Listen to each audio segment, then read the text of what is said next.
Hello everyone, my name is Rafika Ramadhani Fajrin from the English department at UIN Sheikh Wasil.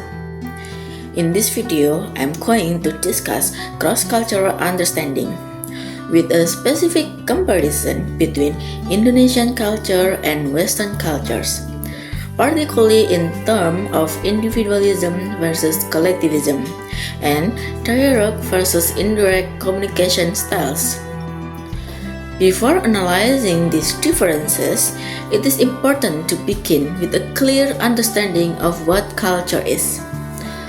Culture can be defined as a shared system of beliefs, values, behaviors, symbols, and practice that are learned and passed down from one generation to the next generation. Culture is not inherent biologically, but it is learned, shared, and dynamic. It influences the way people think, communicate, solve problems, and behave in social or professional settings.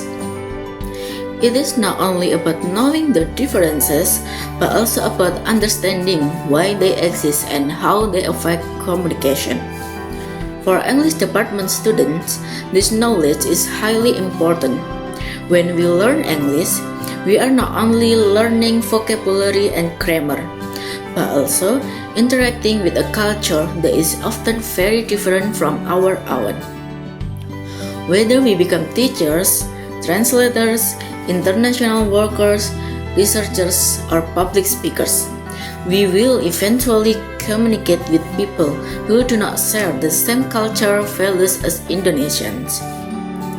Therefore, learning the language without learning the culture context may result in misunderstanding, misinterpretation, or even conflict. The first culture difference I will discuss is individualism versus collectivism.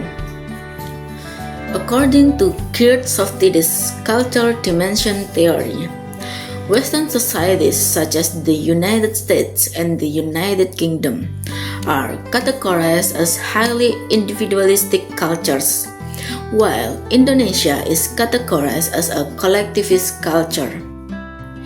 In an individualistic culture, people are expected to think for themselves, express personal opinions, and prioritize individual goals over group goals. Success is normally defined by personal achievement, independence, and self-expression. Meanwhile, in a collectivist culture, such as Indonesia, people tend to prioritize harmony, group loyalty, shared responsibility, and maintaining good relationships. The success of the group is considered more important than the success of one individual. Let me give a real example from a workplace context. In a Western company, it is normal for an employee to express disagreement openly in a meeting, even to someone older or higher status. They may say, "I do not agree with that suggestion." This is considered professional and honest. Meanwhile, in Indonesia, employees will often avoid direct disagreement. Instead of saying "I disagree," they may say, "Maybe we can consider another option," or "I'm not really sure, but perhaps there is a different way." The purpose is to protect harmony and avoid confrontation. Hostidis data support this contrast. The United States scored 91 on the Individualism Index, one of the highest in the world, while Indonesia's scores is 14, showing a strong collectivist tendency. This difference can create misunderstanding. Westerners may think Indonesians are unclear or indirect, while Indonesians may see Westerners as rude, insensitive, or too bold.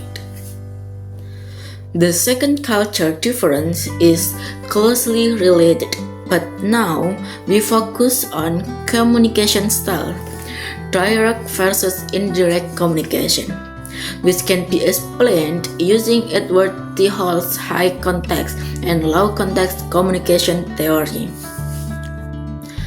Western cultures are generally classified as low context, meaning that messages are delivered clearly, directly, and with explicit verbal expression.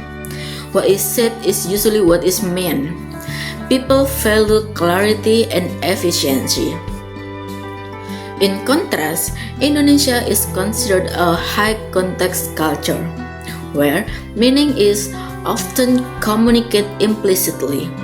Tone of voice, facial expression, social status, and situation are important in understanding the real meaning.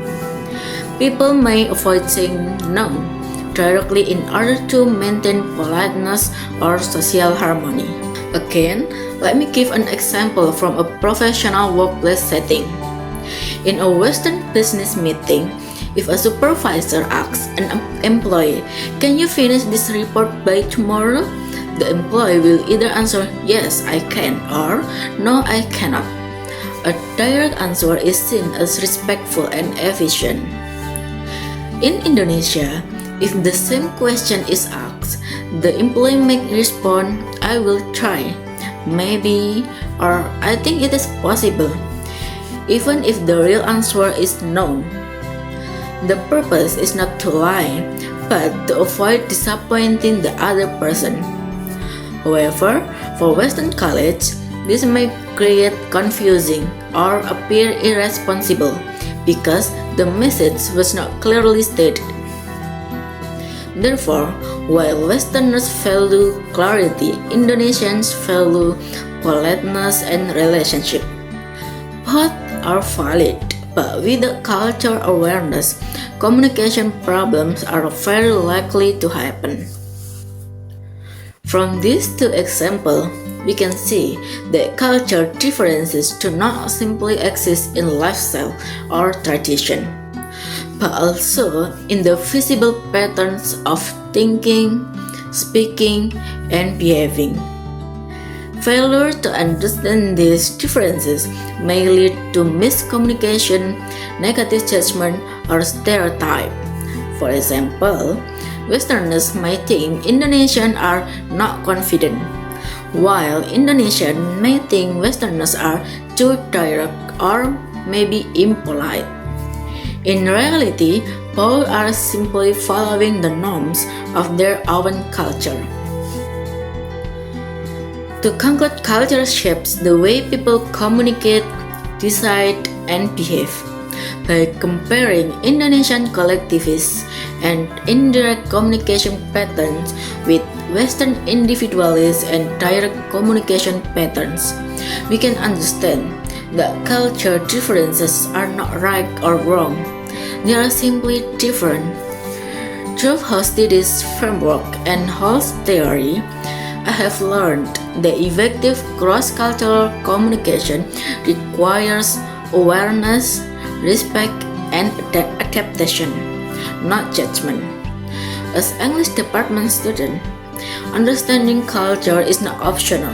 It is essential if we want to interact successfully in global academic, professional, or social settings. Personally, through this project, I learned that speaking English fluently is not enough. To communicate successfully, we must also understand the cultural values behind the language. Thank you very much for listening. This is the end of my video. Thank you.